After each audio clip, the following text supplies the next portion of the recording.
कैद्यांना नरक यातना देणारे अंडा सेल काय असते? कारागृहातील अंडा सेल कोठडी ही उच्च सुरक्षा सेल असते. या कोठडीचा आकार अंड्याप्रमाणे असतो. देशातील मध्यवर्ती कारागृहात ही व्यवस्था आहे. देशातील अत्यंत घातक आणि धोकादायक मानल्या जाणाऱ्या कैद्यांसाठी या कोठड्यांची रचना करण्यात आली आहे. या सेलमध्ये विजेची सोय नसते. कैद्यांना अंधारात ठेवले जाते. सुविधांच्या नावाखाली कैद्यांना झोपण्यासाठी एकच बेड दिला जातो. कक्षाच्या बाहेर विद्युत कुंपणे असतात. कारागृहाच्या आत आणि बाहेर सुरक्षा कर्मचारी तैनात असतात. हे सेल पूर्णपणे बॉम्बप्रूफ असतात. मुंबईतील सर्वात मोठ्या आर्थर रोड कारागृहात असे 9 कक्ष आहेत. यामध्ये आतील आणि बाह्य अशा 2 स्तरांवर सुरक्षा असते. अंतर्गत बाजूने एका ठराविक वेळी सेल उघडली जाते. यावेळी कैदी ठराविक वेळेतच बाहेर जाऊन फिरू शकतात. प्रत्येक कैद्यासाठी बाहेर जाण्याची वेगळी वेळ असते, जेणेकरून त्यांच्यात संवाद होणार नाही. आधुनिक समाजात तुरुंगात हळूहळू फाशीची जागा शिस्तबद्धतेने घेतली आहे. कारागृहात एखाद्या व्यक्तीला लक्ष्य करण्यावर भर दिला जातो. पण एकांतवासाची छळ प्रथा हे आधुनिक कारागृहाचे प्रमुख वैशिष्ट्य आहे. अगदी भारतीय तुरुंगातही अंडा सेल हा एकांतवासाचाच प्रकार आहे. अनेक लोक त्याची व्याख्या क्रूर, अमानुष, मानहानिकारक आणि अमानवीय अशी करतात. भारतातील अंडा सेल संदर्भात ज्वलंत उदाहरण म्हणजे अरुण फरेरा यांच्या 2014च्या जेल मेमोअर कलर्स ऑफ द केजमधून आले होते.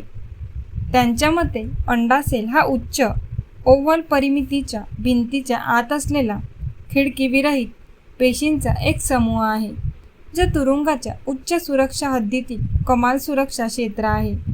तुम्हाला बाहेरचे काहीही दिसत नाही, ना हिरवळ ना आकाश. सर्व कक्षांच्या मध्यभागी एक टेहळणी बुरुज आहे. अंड्यातून बाहेर पडणे अशक्य आहे. कैद्यांना त्रास देण्यासाठी त्यांची रचना करण्यात आली आहे. अंडा सेल जेल मॅन्युअलद्वारे अधिकृत आहे की नाही याबाबत अद्याप कोणतीही स्पष्टता नाही. तरीही अंडा सेल हा भारतीय तुरुंगाचा महत्त्वाचा भाग आहे. सर्वोच्च न्यायालयाने कैद्यांना इतर कैद्यांपासून पूर्णपणे वेगळे आणि एकटे ठेवणे आणि कारागृहात बाहेरील जगापासून वेगळे ठेवणे अशी एकांतवासाची व्याख्या केली आहे. सर्वोच्च न्यायालयाच्या या विधानावरून ही शिक्षा कुणालाही झाली तरी ती शारीरिक आणि मानसिक आरोग्यासाठी विनाशकारी असल्याचेही दिसून येते. एका प्रकरणात सुप्रीम कोर्टाने लिहिले होते की जर कैदी मानसिक छळामुळे किंवा शारीरिक छळामुळे तुटला तर त्याला जेल प्रशासन जबाबदार असेल. तथापि अंडा सेल आणि मूलभूत अधिकारांपासून वंचित ठेवणे हे कायदेशीर कारावासाच्या मर्यादेत किती काळ योग्य मानले जाऊ शकते हा प्रश्न अद्यापही कायम आहे.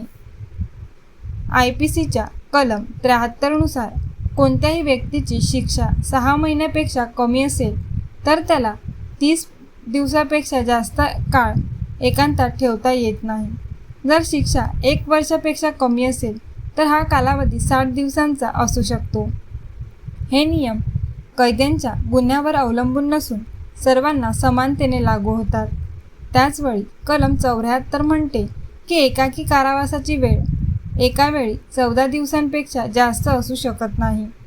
संयुक्त राष्ट्रांच्या नेल्सन मंडेला नियमानुसार 15 दिवसांपेक्षा जास्त काळ एकांतवास हा छळाचा प्रकार आहे.